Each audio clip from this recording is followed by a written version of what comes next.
Launching a second chapter in any career is daunting, particularly after reaching the very top. For Paul McCartney, stepping out from the shadow of the Beatles and redefining himself as a solo artist proved to be a complicated and often painful journey. Man on the Run captures that turbulent stretch of his life, framing it not only as a struggle to reinvent himself but also as an inspiring testament to renewal, even for someone once considered the most famous person in the world. Throughout the 1970s, McCartney faced constant speculation about a possible Beatles reunion. In the documentary, through present-day narration, he recalls that late in the decade the former bandmates even discussed making a surprise comeback appearance on Saturday Night Live. Ultimately, the idea was abandoned. They tossed it around but eventually questioned the purpose. While it might have thrilled audiences, they wondered whether it truly served them.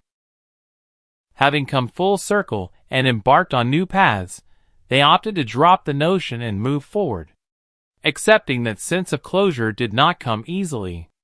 In the film, released February 27 on Prime Video, McCartney is shown distributing post-Beatles press materials declaring that his only intention was to mature and grow.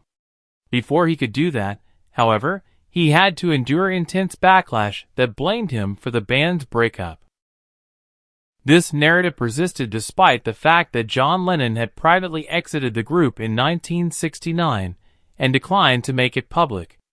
Archival footage featured in director Morgan Neville's documentary even shows Lennon acknowledging that McCartney had been the Beatle most devoted to keeping the band together, a reality few recognized at the time, when some cultural portrayals cast him as a betrayer.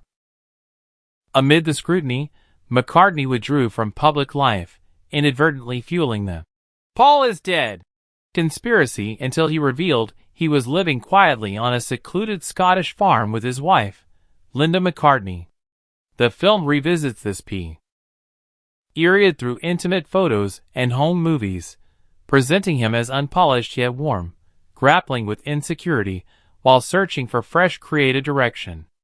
Concerned that Beatles manager Alan Klein might financially exploit the group, McCartney pursued legal action that formally ended the band. He then independently produced his solo debut, McCartney, which initially received a lukewarm response despite featuring the enduring track Maybe I'm Amazed. Over time, critics such as author Peter Doggett have reassessed the album as a pioneering example of lo-fi alternative rock, suggesting McCartney's creative spark remained intact. After the more divisive Ram, created with Linda, McCartney formed Wings alongside Denny Laine of the Moody Blues. Early rehearsals took place in a Scottish barn, and the band's modest 1972 tour, traveling in a van with the McCartney children, reinforced its image as a family enterprise. Yet Wings inevitably operated beneath the looming legacy of the Beatles. The documentary captures McCartney striving to establish a fresh identity, musically and personally, that stood apart from his past. The film also explores the tension between McCartney's desire for a fully collaborative band and the unavoidable perception of Wings as primarily his project. Lineup changes and occasional public friction with Lennon marked this era, as both musicians sought new artistic definitions. Still, despite being viewed by some as past his prime or less fashionable compared to rising 1970s rock acts like Led Zeppelin, McCartney maintained belief in his abilities. By mid-decade, Wings had achieved major success, launching a global tour and even earning a cover feature on Time. Neville's stylistic choice to present modern interviews primarily as voiceovers can feel slightly distancing, and the documentary favors reflection over high-stakes drama. Its most compelling moments center on Linda, who faced unfair criticism as both a supposed catalyst for the Beatles' breakup and an unqualified stage partner. Through commentary, including insights from her daughter Stella McCartney, the film challenges those narratives, portraying Linda as a gifted photographer and pioneering fashion figure who balanced family life with touring alongside one of the era's biggest bands. By 1980, McCartney sensed that Wings had reached its creative peak. The documentary frames this chapter as a transitional phase within a much larger story.